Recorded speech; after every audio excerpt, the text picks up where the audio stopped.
مشاہد حسین صاحب بہت شکریہ ہمارے لیے وقت نکالنے کا. وکی لیکس کے بارے میں آپ نے یقیناً پڑھ لیا ہوگا، جو ڈاکیومنٹس ریلیز کیے گئے پاکستان کے اوپر اور پاکستان کی فوج کے اوپر، پاکستان کی خفیہ ادارے کے اوپر، ISI کے اوپر. دوبارہ سے حکومت نے نہیں لیکن امریکی میڈیا نے بہت تنقید کی اس حوالے سے کہ ان کا ڈبل رول ہے، یہ طالبان کو بھی سپورٹ کر رہے ہیں، یہ امریکن آرمی کا بھی ساتھ دے رہے ہیں. پاکستانی حکومت کو کس طرح سے اپنا موقف باہر بیان کرنا چاہیے؟ میرے خیال میں 2 پوائنٹ ایجنڈا ہمارا ہونا چاہیے جو اس وقت نہیں ہے حکومت کا. ایک تو یہ ہے کہ جناب پاکستانی قوم، پاکستانی مسلح افواج، پاکستانی معاشرے نے سب سے زیادہ قربانیاں دی ہیں، سب سے بہتر کارکردگی ہوئی ہے بشمول امریکہ، بشمول نیٹو کی فوج کے. تو اگر ہم اتنی قربانیاں دے رہے ہیں تو پھر بھی ڈبل گیم کا ہمیں الزام لگتا ہے، تو یہ بڑی زیادتی ہے، اس کو ہم مسترد کرتے ہیں. اور دوسرے بات کریں دوہرے معیار کی، وہی امریکن فوج، وہی برطانوی فوج خود طالبان سے بات کر رہی ہے، کارزائی کو کہہ رہی ہے کہ امن جرگہ بنائیں، طالبان سے گفتگو شروع کریں، اور اسی الزام پر ہمیں سزا دی جا رہی ہے یا ہمیں الزام تراشی کی جا رہی ہے. تو ایک ہم کھل کے بات کریں. ہم تو ہاتھ پر ہاتھ رہ کے بڑھے ہیں، ہم ڈرے ہوئے ہیں.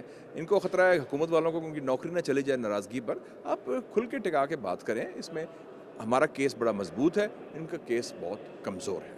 اور پاکستان کے اندر جو طالبان کے گروپس ہیں، پاکستان ان کے بارے میں کیا کرے؟ افغان طالبان کے ساتھ تو اگر پاکستان ڈائلاگ کروانے میں کامیاب ہو بھی جاتا ہے، لیکن پاکستان کے اندر جو گروپس ہیں انسرجنٹس کے، ان کے ساتھ پاکستان کیا کرے؟ آپ کو پتہ ہی ہے کہ وہ تو پوری ایک حالت جنگ کی صورتحال ہے اس وقت پاکستان کی. ہر جگہ حملے ہو رہے ہیں، GHQ سیف نہیں ہے، پولیس اسٹیشن سیف نہیں ہے. تو وہ تو پوری ایک کھلی ایک کانفرنٹیشن سی ہو رہی ہے. تو کیا پاکستان بھی اگلے 10 سال تک لڑتا رہے گا؟ آپ کے خیال میں پولیٹیکلی اس کو سالو کرنے کے لیے کیا کیا جانا چاہیے؟ کیونکہ ابھی تک تو جو کچھ ہو رہا ہے وہ بائی فورس کیا جا رہا ہے. میں سمجھتا ہوں اس میں حکومت پاکستان کی ایک بہت بڑی ناکامی اور نالائکی ہے کہ وہ ایک مؤثر، پائیدار کاؤنٹر ٹیرر اسٹریٹجی بنانے میں ناکام رہے ہیں. کوئی حکمت عملی بنا نہیں سکے کہ دہشت گردی کا کیسے مقابلہ کرنا.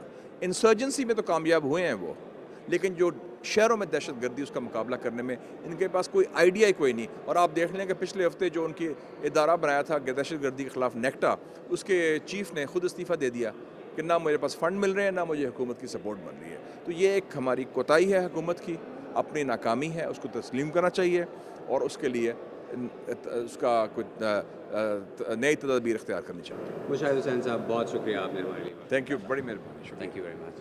Thank you.